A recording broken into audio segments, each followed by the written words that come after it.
अस्सलाम वालेकुम। मैं हूं डॉक्टर यासिर। रमज़ान का महीना करीब आ रहा है। बहुत सारे पेशेंट ये सवाल पूछ रहे हैं, डॉक्टर साहब, हमें हाई ब्लड प्रेशर का मसला है, क्या हमारे लिए रोज़ा रखना सेफ है? हमें अपनी बीपी की मेडिसिन सुबह सहरी में खानी चाहिए या फिर शाम इफ्तार में? रमज़ान में हाई ब्लड प्रेशर पेशेंट की सबसे बड़ी गलती सहरी में वाटर पिल लेना है। अगर आप भी ये पिल ले रहे हैं तो शाम 4 बजे तक आपका बीपी लो हो जाएगा और आप बेहोश हो सकते हैं। आज की वीडियो में मैं आपको 3 सिंपल मेडिकल रूल बताऊंगा जो ना सिर्फ आपके रोजे को सेफ बनाएंगे बल्कि आपकी जान भी बचा सकते हैं। वीडियो को अंत तक जरूर देखिएगा। रूल नंबर 1, मेडिसिन की टाइमिंग एडजस्ट करवाएं, इसे स्किप हरगिज ना करें। अगर आपकी ब्लड प्रेशर मेडिसिन में डायूरेटिक्स जैसे कंपाउंड शामिल हैं तो आपने इनको सहरी में लेने की गलती कभी नहीं करनी। ये आपके यूरिन को ज्यादा करती हैं और जिस्म से पानी बाहर निकालती हैं। अगर आप इनको सहरी में लेंगे तो जल्द ही आपको डिहाइड्रेशन डेवलप हो जाएगी और आपका ब्लड प्रेशर लो हो जाएगा। इसलिए कोशिश करें इसको हमेशा इफ्तार के बाद लें। अगर आप ब्लड प्रेशर कंट्रोल करने के लिए 2 मेडिसिन ले रहे हैं तो अपने डॉक्टर से इसकी डोज एडजस्ट लाजमी करवाएं।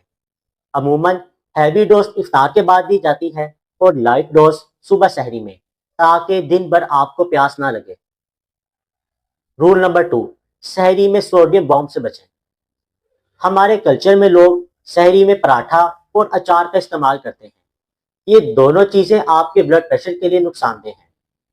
अगर आप सुबह सहरी में इनको इस्तेमाल करेंगे तो 3 घंटों के बाद ही आपको प्यास बहुत ज्यादा लगेगी और सोडियम की वजह से आपका ब्लड प्रेशर शूट कर जाएगा। हमारी डेली रिक्वायरमेंट सोडियम की सिर्फ 1 टीस्पून है।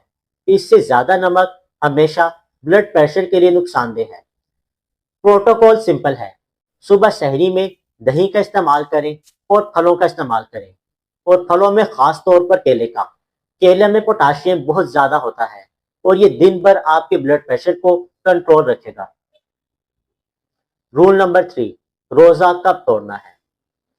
अगर रोजा रखने के बाद दिन में किसी भी टाइम आपको चेस्ट पेन होने लगे, आपका सांस फूलने लगे, आपको बहुत ज्यादा हेडेक हो या फिर आंखों के आगे धुंधलापन आने लगे तो फौरन अपना ब्लड प्रेशर चेक करें।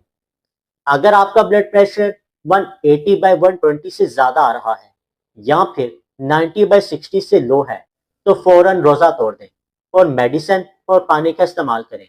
इसमें कोई गुनाह नहीं है। व्यूअर्स, याद रखें, रमजान इबादत का महीना है, बीमारी बढ़ाने का नहीं।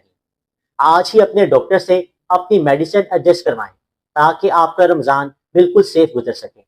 Stay safe and take care.